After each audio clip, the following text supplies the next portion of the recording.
नमस्कार, मैं रुचि पांडे आपका स्वागत करती हूं हमारे खास कार्यक्रम राजनीति दरबार में। बिहार विधानसभा चुनाव में धमाकेदार जीत के बाद प्रधानमंत्री मोदी ने बुधवार को भारतीय जनता पार्टी के मुख्यालय में बीजेपी और बीजेपी सहयोगी पार्टियों के कार्यकर्ताओं का उत्साह बढ़ाया। साथ ही पीएम मोदी ने अपने भाषण के दौरान ये भी कहा कि देश में बड़े दुर्भाग्य से कश्मीर से कन्याकुमारी तक फैला परिवारवाद पार्टियों का जाल लोकतंत्र के लिए सबसे बड़ा खतरा है। आपको बता दें कि देश में वंशवाद परिवारवाद की राजनीति के लिए हमेशा से ही नेहरू कांग्रेस को ही जिम्मेदार ठहराया गया है, क्योंकि आजादी के बाद वंशवाद को बढ़ाने का आरोप सबसे पहले नेहरू गांधी परिवार पर लगा, क्योंकि जवाहरलाल नेहरू, बेटी इंदिरा गांधी और इंदिरा गांधी के बेटे राजीव गांधी देश के प्रधानमंत्री रह चुके हैं। आज जब राजीव गांधी के बेटे राहुल गांधी कांग्रेस की इस परंपरा को आगे बढ़ाने की कोशिश में जी जान से जुटे हैं, तो वहीं बहन प्रियंका वाड्रा भाई का साथ देने के लिए मैदान में कूद चुकी हैं। माना जाता है कि देश में सबसे अधिक परिवारवाद को बढ़ावा कांग्रेस ने ही दिया है और यही कारण है कि आए दिन सोशल मीडिया पर कांग्रेस द्वारा परिवारवाद की राजनीति को बढ़ावा देने के लिए आलोचना भी की जाती है। पर आपकी जानकारी के लिए बता दें कि भारत देश में उत्तर से लेकर दक्षिण तक पार्टियों में परिवारवाद समाया है। हाँ, वो बात अलग है कि कुछ पार्टियों ने समय को देखते हुए पार्टियों में बदलाव जरूर किए। भारत में नेहरू गांधी के बाद अगर दूसरा नाम जिस पार्टी को परिवारवाद के बढ़ावे के लिए जिम्मेदार माना जाता है तो वह है जम्मू और कश्मीर के दिवंगत मुख्यमंत्री शेख अब्दुल्ला। शेख अब्दुल्ला भी वंशवाद के लिए बहुत आलोचना का शिकार हुए थे, क्योंकि जम्मू कश्मीर में उनके बेटे फारूक अब्दुल्ला और पोते ओमर दोनों राज्य के मुख्यमंत्री रह चुके हैं। इसी प्रकार पीपल्स डेमोक्रेटिक पार्टी के मुफ्ती मोहम्मद सईद और उनकी बेटी महबूबा मुफ्ती ने कश्मीर में अपनी सत्ता जमाई थी और परिवारवाद के कारण भी इनकी आलोचना हुई थी। पंजाब में भी बादल परिवार में वंशवाद देखने को मिलता है, जिसमें शिरोमणि अकाली दल के संस्थापक और 4 बार के मुख्यमंत्री प्रकाश सिंह बादल थे, जिसके बाद इनके परिवार से उनके बेटे सुखबीर सिंह बादल इस समय पार्टी अध्यक्ष हैं और 2009 से 2017 के बीच राज्य के उप मुख्यमंत्री रह चुके हैं।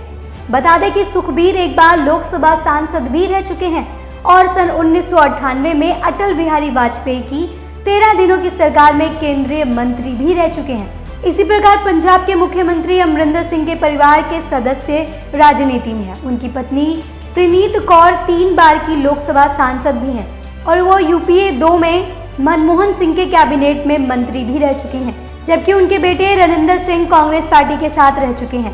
अमरिंदर सिंह की मां मोहिंदर कौर भी कांग्रेस की नेता और सांसद रह चुकी हैं।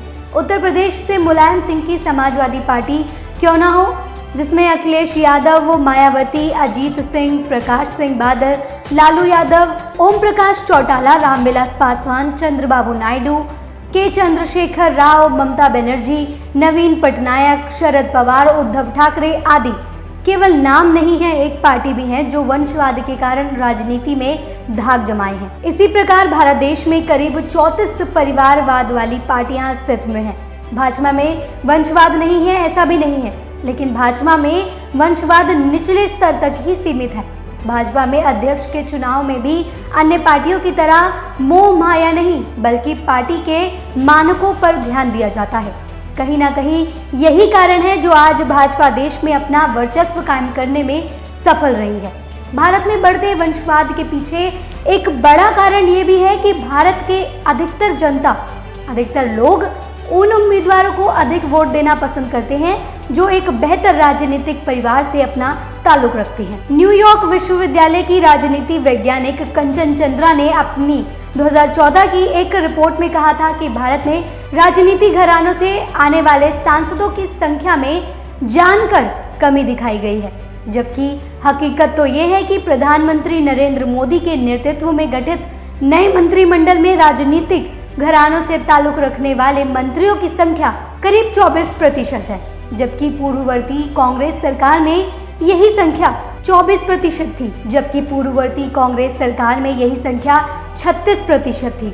भारतीय राजनीति में वंश और परिवार की पकड़ को लेकर कुछ नए आंकड़े देते हुए इतिहासकार पैट्रिक फ्रेंच ने भी 2012 में भारत के बारे में अपनी एक किताब में लिखा कि अगर भारत की राजनीति में परिवारवाद को लेकर यही स्थिति रही तो वह दिन दूर नहीं जब भारत की दशा उन दिनों जैसी हो जाएगी जब यहाँ राजा महाराजाओं का शासन हुआ करता था। यानी वो समय दूर नहीं जब लोकतंत्र राजतंत्र में परिवर्तित हो जाएगा। उन्होंने ये भी चिंता जताई कि आने वाले दिनों में लोकसभा राजनीतिक घरानों की संसद हो जाएगी। देश के इस उच्च सदन में 545 सांसद सीधे चुने जाएंगे।